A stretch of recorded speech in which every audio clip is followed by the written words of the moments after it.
안녕하세요. H성형외과 백정환입니다. 오늘 설명드릴 내용은 이중턱에 대한 내용인데요. 많은 분들이 이제 안면윤곽 수술 후에 이중턱에 대해서 말씀을 하시고, 또는 수술을 받지 않았던 환자분에서도 이중턱에 대해서 말씀을 하시는데, 이중턱에 대해서 이해를 하기 위해서 가장 먼저 중요하게 알아둬야 될 부분이 이 서비코멘탈 앵글이라는 부분입니다. 그러니까 서빅스라는 게 이제 목이라는 뜻, 서빅스라는 게 라틴어로 목이라는 뜻이고요. 멘툼이라는 게 이제 턱 끝을 주로 이제 저희가 해부학적 용어로 하는 라틴어인데요. 그래서 서비코 멘탈 앵글이라고 하는 것은 여기 빨간 선으로 보시는 이 목과 턱의 각도, 그러니까 턱목 각도라고 한국말로는 번역하는 게 적절할 듯합니다. 그래서 이 각도가 정상에서는 이렇게 한 90도 조금 넘게 한 100도 정도 되는 어떤 정상치를 갖고 있는데요. 이 각도가 무너져서 130도, 140도 또는 한 160도 이런 식으로 막 늘어졌을 때 우리 턱이 둔탁하게 보이고, 또 심하게 나이 들어서 늘어진 경우는 칠면조 턱이라고 해가지고 터키거블러넥이라는 어떤 용어를 써서 그 부분을 설명하기도 합니다. 그래서 어쨌든 정상적인 턱끝 각도, 턱 밑 각도, 이 서비코멘탈 앵글을 이해하시는 것이 가장 중요하고요. 그래서 이 각도의 변화를 주는 여러 요인들에 대해서 오늘 또 그 요인에 따른 증상이 이중턱이기 때문에 그에 대해서 좀 알아보려고 합니다. 제가 구글 이미지 검색을 하다가 이런 사진을 발견을 했는데요. 이게 서비코멘탈 앵글을 여기라고 표현해 놓은 이런 전문의 선생님이 아니신 것 같은데요. 의사 선생님이 또 이렇게 적어 놓으신 분이 계십니다. 이렇게 이해를 제대로 못하신 채로 무슨 서비코멘탈 앵글을 이 각도로 재시는데, 사실은 이 각도가 서비코멘탈 앵글입니다. 이 부분 좀 정정이 필요한 부분인 것 같습니다. 이렇게 이중턱이 생기는 원인은 여러 가지로 이제 볼 수 있는데요. 크게는 한 4가지 정도로 제가 정리를 해봤습니다. 일반적으로 가장 많은 것이 이제 비만이라는 부분이고요. 그러니까 살이 많이 쪄서 턱 밑에 지방이 축적된 모습이죠. 이러한 경우는 해결 방법은 간단하게 지방 흡입을 하면 많이 좋아지는 경우가 관찰이 됩니다. 또 턱이 굉장히 작고 하악 외소증이나 무턱의 경우에 이렇게 턱목 각도가 서비코멘탈 앵글이 좀 블런트해지는, 좀 둔탁해지는 그런 모습이 보이게 되고요. 이럴 때는 턱끝 보형물을 사용하거나 또는 턱끝 전진술도 가능하겠죠. 이렇게 해서 턱의 길이를 좀 늘려주면 이 턱목 각도가 서비코멘탈 앵글이 좋아지면서 이중턱이 해결되는 그런 모습도 보게 됩니다. 또 하나는 수술 후에 생기는 경우인데요. 이 첫 번째 원인인 그냥 생활 환경 또는 어떤 생활 습관에 따른 변화, 비만 때문에 생긴 것이라고 저희가 보고요. 그 다음에 무턱은 이건 선천적인 원인이라고 볼 수 있고요. 이 수술로 인한 변화로는 대표적으로 턱끝 축소술이나 또는 턱끝 후진술 이런 것들을 받았을 때 턱끝이 짧아지면서 남는 살들이 그 턱 밑으로 이렇게 처지면서 이렇게 턱끝이 좀 뭉툭해지는, 그러니까 목이 이중턱이 생기는 그런 모습을 관찰할 수 있습니다. 이럴 때는 해결 방법은 턱끝을 전진하거나 또는 턱끝 길이 연장을 하는 것이 도움이 되는 경우가 많습니다. 또 하나는 노화에 의해서 피부 탄력이 저하되고 또는 턱 목 각도에서 중요하게 이제 작용을 하는 근육들이 좀 늘어지면서 생기는 이중턱 양상이 보이는데요. 이거는 동양인에서는 그렇게 많이 흔하게 보이지는 않습니다. 하지만 서양에서는 피부가 얇고 굉장히 탄력이 떨어지기 때문에 굉장히 흔히 보는 그런 모습입니다. 이런 경우에는 안면 거상이나 또는 그 얼굴에 있는 스마스층이 목으로 가면 플라티스마라는 어떤 그 층으로 바뀌게 저희가 명칭을 바꾸게 되는데요. 얼굴에 있는 스마스가 목에 있는 플라티스마라는 어떤 그런 조직으로 저희가 명칭을 바꾸는데, 이런 플라티스마 조직이 약간 늘어지면서 그렇게 생기는 증상이기 때문에 또 플라티스마를 이렇게 묶어주는 그런 수술을 하게 됩니다. 크게는 이렇게 4가지로 제가 구분을 해봤는데요. 각각에 대해서 조금 또 설명드리도록 하겠습니다. 지금 여기 왼쪽에 보이는 게 이제 서양인에서 흔히 보이는 이제 터키 거블러넥이라고 그래가지고 칠면조목이라고 그러죠. 그러니까 살이 망창 늘어지면서 이렇게 흔들리는, 마치 닭벼슬처럼 이렇게 흔들리는 칠면조 생각하시면 아마 가장 정확하실 것 같고요. 그래서 이렇게 턱목 각도가 서비코멘탈 앵글이 무너지게 되는데 정상적으로 이렇게 조금 만드는 이런 작업을 저희가 이제 알아보려고 합니다. 이런 것들을 먼저 알아보기 전에 이제 서양 그림인데요. 이 부분은 이제 노화에 의한 변화를 주로 설명을 해주고 있는데, 이렇게 피부가 목 피부도 늘어져서 이렇게 그냥 가만히 얼굴 표정을 짓지 않았을 때도 주름이 가는 현상이 보이고요. 또 옆에서 보면 이런 피부 주름, 목 주름이라고 흔히들 말하죠. 이런 모습들이 생기게 되는 것이 이제 노화에 의한 이제 이중턱 얘기입니다. 하지만 이렇게 턱을 입꼬리를 내리면서 목에 힘을 주게 되면은 이렇게 밴드 같은 것이 살짝 보이게 되는데요. 이게 이제 플라티스마라는 근육입니다.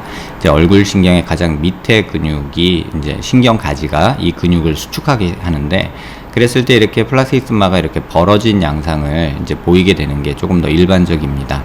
그래서 이렇게 옆모습에서 봤을 때도 이렇게 벌어지게 되고요. 그래서 여기서 이렇게 밴드 양상으로 이렇게 나타나는 모습을 볼 수 있습니다. 이렇게 입을 꼬리를 내려서 좀 표정을 지었을 때 이렇게 되게 되죠. 그래서 가만히 표정을 짓지 않고 있을 때 이렇게 꼬집어 보면 단순히 이제 피하 지방과 그 다음에 플라티스마 밑에 있는 이런 지방을 이렇게 측정하는, 그러니까 검사하는, 진단하는 어떤 과정이고요. 또 이렇게 목에 힘을 줬을 때는 플라티스마가 수축을 했기 때문에 플라티스마 밑에 있는 지방은 만져지지 않고 이렇게 서브큐, 피하 지방만 두께를 평가하는 이런 방법입니다. 그래서 이건 진단 시에 필요한 부분이고요. 그 다음에 이 밑에 구조는 턱 밑에 보면은 설골하고 연결된 이런 여러 근육들이 있습니다. 영어로는 마우스 플로어라고 해서 입안 바닥, 그러니까 우리가 혓바닥 밑에서 이렇게 턱 밑을 받쳐주는 이런 근육들인데요. 이 옆으로 이렇게 가로로 이렇게 있는 근육들이 이제 마일로 하이오이드라고 해서 사각턱의 안쪽 면과 이렇게 설골하고 연결된, 하이오이드 본하고 연결된 이렇게 근육이 있고요. 또 다이가스트릭 머슬이라고 해서 턱 끝하고 이렇게 설골하고 또 연결된 이런 근육이 이제 있게 됩니다. 이 옆에서 보면은 이제 마일로 하이오이드 머슬이 이렇게 있게 되고 침샘이 있게 되고요. 또 다이가스트릭 머슬이 이렇게 그 밑에 턱 끝에 연결이 돼서 설골에 붙게 되죠. 그래서 중요한 게 이 마일로 하이오이드 머슬하고 이제 그 다이가스트릭 머슬이 이 턱목 각도를 이게 단단하게 붙잡아주면 안에서 가장 깊은 부분에서 턱목 각도를 좀 잘 유지시켜주는 이런 중요한 구조가 되겠죠. 그래서 이걸 조금 옆면에서 보시면 사각턱의 안쪽 면에서 이렇게 근육이 시작이 돼서 이렇게 밴드 중간에 하나를 만들고 설골하고 붙어서 이 마우스 플로어를 만들게 되고요. 그 다음에 다이가스트릭 머슬이 턱 끝에 이렇게 붙어서 또 설골하고 붙어서 마우스 플로어를 결정하게 되죠. 이건 추후에 제가 다시 설명드리도록 하겠습니다. 그래서 이걸 단면으로 보면 이렇게 플라티스마라는 층이 이렇게 있고요. 이렇게 침샘이 있고 마우스 플로어를 구성하는 다이가스트릭 머슬하고 마일로 하이오이드 머슬이 이렇게 분포를 하게 됩니다. 조금 자세하게 보시면은 이건 이제 그 아나토미 책에서 거의 교과서 바이블로 취급하는 그레이 아나토미에 나오는 책인데요. 이쪽 턱 안쪽 면에서, 사각턱 안쪽 면에서 마일로 하이오이드 머슬이 이렇게 붙어서 설골하고 연결이 되고요. 그래서 이렇게 근육이 붙는 라인에 이렇게 좀 굴곡이 있는 이제 마일로 하이오이드 라인이라는 것이 있게 되고요. 그 다음에 지니오 글로소스 머슬하고 또 지니오 하이오이드 머슬이 있거든요. 혓바닥하고 붙는, 턱 끝하고 혀하고 붙는 근육의 돌기가 이렇게 있고요. 또 지니오 하이오이드 머슬이라고 그래서 턱 끝하고 이 설골하고 연결되는 이런 뼈에 돌출된 부분이 이렇게 있게 됩니다. 그 다음에 여기 보시면 다이가스트릭 머슬이 이렇게 붙게 되는 이런 부분도 있게 되죠. 여기서 좀 자세히 보셔야 될 게 다이가스트릭 머슬이 가장 밑에 붙는다는 거, 이 부분을 좀 기억하셨으면 좋겠고요. 그래서 턱 끝 절골을 했을 때 이 다이가스트릭 머슬이 근육하고 분리가 되기 때문에 이렇게 쭉 밑으로 떨어져서 턱이 축 처지는 그런 현상이 생기고요. 또는 시옷절골이나 어떤 T절골이나 샌드위치 절골을 했을 때는 지니오 하이오이드 머슬까지도 영향을 받아서 이 근육이 좀 떨어져서 이렇게 밖으로 근육이 축 처지는, 그러니까 마우스 플로어가 밑으로 처지는, 그래서 이중턱이 발생하는 그런 현상도 생길 수가 있습니다. 그래서 제가 개인적으로는 턱 끝을 줄이는 데 있어서 뭐 샌드위치 절골을 한다거나 뭐 시옷 절골, T 절골 이렇게 너무 상방에서 진행하게 되면 이 안쪽에 있는 마우스 플로어를 구성하는 근육들에 영향을 줘서 이중턱이 생길 수 있다는 거를 여러 차례 말씀을 드렸는데, 오늘 다시 한번 이 해부학적 구조를 통해서 강조드리겠습니다. 뭐 이런 정상적인 라인과 나이가 들면서 슬슬 이렇게 늘어지는 모습들이 이제 서양인에서는 많이 보이는데, 한국인, 동양인에서는 이렇게까지 보이지는 않고요. 또 플라스티스마도 이렇게 두 줄이 갈라져 있는 경우가 일반적인데, 이렇게 중간에 이렇게 인터디테이션이라고 해서 손 깍지 끼듯이 이렇게 근육들이 엇갈리는 모습이 보이게 됩니다. 그래서 이러한 경우가 가장 일반적이고, 그 다음에 이렇게 된 경우도 있고, 그 다음에 아예 벌어져 있는 경우도 나이 들면서도 생기기도 하고 유전적으로 있기도 합니다. 그래서 이렇게 벌어져 있을 때는 이 부분이 축 처지는 현상이 나타나서 앞서 말씀드린 그 칠면조목 같은 그런 모습이 되죠.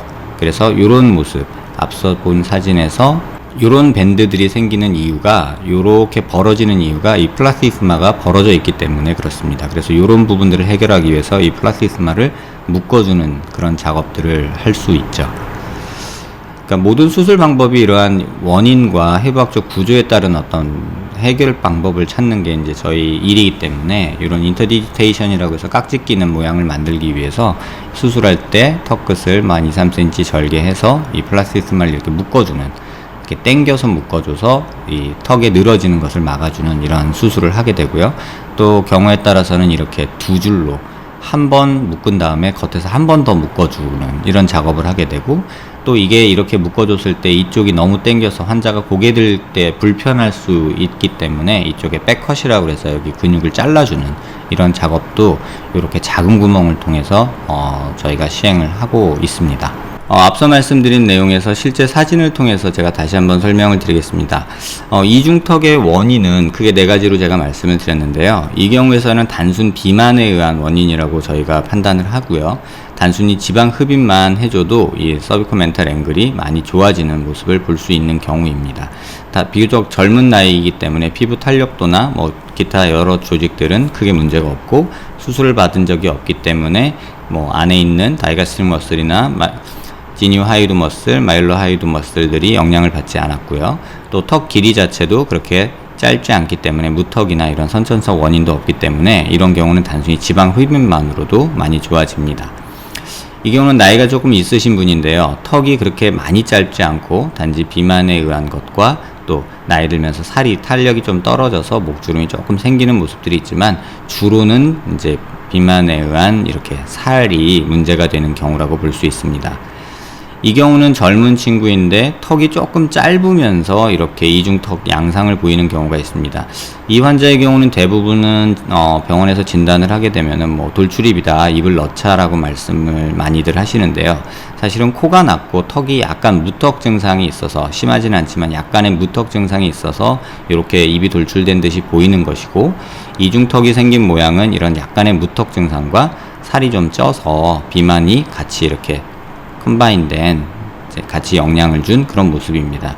이런 경우도 단순히 지방 흡입만 해줘도 굉장히 턱선이 많이 좋아지고, 입 나온 걸 해결하기 위해서는 살짝 코만 높여줘도 해결이 되는 경우가 많습니다. 이 환자분의 경우에는 나이가 들어서 생긴 어떤 그 근육들이 약화되고 살이 처지고 탄력이 떨어지면서 생긴 전형적인 이중턱인데요. 턱목 각도라고 어디를 말해야 될지 모를 정도로 거의 뭐 한 160도, 170도 정도 되는 이러한 턱목 각도를 가지고 있습니다. 이런 경우에서 지방 흡입을 하게 되면은 이미 늘어진 살이 많기 때문에 지방이 없어지면서 턱목 각도가 좋아지기는 하지만, 이 부분에서 사실 살이 조금 남아서 약간 울듯이 이렇게 밴드, 마치 커튼 늘어지듯이 약간 늘어지는 밴드 같은 피부 결이 생길 수 있는 단점이 있습니다. 그래서 이런 경우는 지방 흡입과 얼굴 리프팅을 같이 하는 게 좋은데, 또 나이가 리프팅까지 생각하기에는 좀 많지 않은 분이어서 그냥 지방 흡입만 했던 경우입니다. 이제 이 경우가 전형적으로 이제 노화에 의한 얼굴 처짐, 이제 볼처짐이 이렇게 보이고요.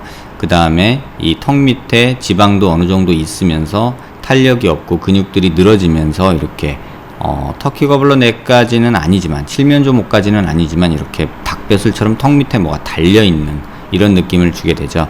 이런 경우는 안면 거상술을 하면서 이렇게 해결을 하는 것이, 또 근육을 플리케이션을 해준다던가 플라티스마를, 아니면 뭐 지방 흡입도 하고 리프팅도 하고 이렇게 같이 하는 그런 작업을 해서 조금 개선시킬 수 있는 부분이고요. 뭐 그러면서 안면 거상술을 하면서 이렇게 귓볼도 조금은 뭐 이렇게 칼귀라고 하는 모습인데요, 해결할 수 있는 그런 방법이 있습니다. 이 환자 같은 경우는 수술 후에 턱 끝을 너무 많이 잘라서 이렇게 턱목 각도가 굉장히 없어진 경우입니다. 턱이 사실은 한 이 정도 있었을 턱인데요, 많이 이제 뭐 양악 수술하고 뭐 턱구 축소하고 이러면서 턱이 앞뒤 길이가 짧아지다 보니까 또 그 뒤에 있는 뭐 다이가스트릭 머슬이나 마일로 하이드 머슬, 뭐 이런 머슬들이 많이 손상을 받고 근육하고 분리가 일어나면서 마우스 플로어를 이렇게 조금 망가뜨리고 또 살도 조금 지방도 있는 상태입니다. 이런 경우에는 단순하게는 그냥 턱이 앞으로 조금 전진만 돼도 이러한 이중턱은 굉장히 좋아지는 경우입니다. 뭐 남자분이기 때문에 또 턱 밑에 여자보다는 지방이 많지는 않거든요. 이런 경우에는 그냥 전진술만으로도 보형물을 통하거나 어떤 뭐 조작을 통해서 이 턱이 앞으로 전진되는 것만으로도 턱목 각도를 만들어 줄 수 있는 그런 경우라고 할 수 있습니다. 이 환자 같은 경우는 예전에 미니 리프팅을 받으셨고요. 미니 리프팅을 받은 이 흉터가 있고, 그러면서 칼귀를 교정하신다고 하셨는데 지금 귓볼이 많이 망가진 모습이고요. 또 귓볼 수술도 또 받으셨는데도 지금 이런 결과를 보이고 있고요. 지금 저한테 오셨을 때 이렇게 좀 멍이 든 채로 오셨어요. 사실은 다른 상담을 받으러 오셨는데 제가 이거는 좀 보기 싫지 않냐 라고 여쭤봤더니 자기도 이것 때문에 많이 고민했고 여러 선생님 만났는데 해결을 못 봤다 라고 말씀을 하셨고요. 또 지금 여기 멍들어 있는 건 왜 그러냐 했더니 한 2주 전에 아큐를 통해서 아큐 스컬프를 통해서 지방 흡입을 했다라고 말씀을 하시더라고요. 근데 지금 지방 흡입한 이중턱 턱 밑 치고는 너무 두꺼웠고 실제로 턱 밑 각도도 좋지 않았고 여기를 꼬집어 보고 했을 때도 지방이 굉장히 많았습니다. 그래서 이런 경우는 이제 지방 흡입을 다시 이제 시행을 했죠. 이 어떤 그 광고 글이나 온라인상에서 이중턱을 검색해 보시면 아마 많이들 보실 텐데, 어떤 장비, 아큐스컬프니 또 다른 어떤 장비, 또 실로 리프팅을 해서 없앤다, 또는 주사로 없앤다, 이런 여러 가지 아마 방법에 대한 논리는 굉장히 많이 온라인상에 존재하는 것 같습니다. 하지만 이중턱이 생기는 원인에 대해서 저대로 설명한 글이 없어서 제가 오늘 이 동영상을 만들고 있고요. 이 환자분 같은 경우는 지방 흡입을 제대로 해주면 굉장히 좋은 효과를 볼 수 있는 경우입니다. 그래서 이런 경우는 지방 흡입을 조금 정성 들여서 해준다면 굉장히 많이 효과를 볼 수 있는 경우여서 제가 재수술을 권하면서 이 귓볼도 조금 정상적으로 만들기를 권했던 환자분입니다. 다시 한번 정리드리면, 사각턱 수술이나 턱끝 수술로 인해서 이중턱이 생기기도 하지만 선천적인 원인도 많이 있고요. 그 다음에 이런 원인들을 해결하는 방법은 각각의 원인에 따라서 지방 흡입이나 턱끝 보형물이나 길이 연장이나 또는 안면 거상이나 여러 가지 방법이 있지만, 내가 이중턱이라고 무조건 어떤 수술을 한다라는 것 말고 내 이중턱은 어떤 원인에 의해서 생긴 이중턱인가를 먼저 파악을 하셨으면 좋겠고요. 또 이 원인이 하나만 있는 게 아니라 여러 개가 컴바인된 경우가 많다는 부분을 꼭 이해하시고 어떤 수술 계획이나 이해하셨으면 하는 바람에서 동영상을 제작했습니다. 이중턱에 대해서 많은 얘기들이 있기 때문에 궁금하신 분들이나 관심 있는 분들한테 도움되는 포스팅이 됐기를 바랍니다.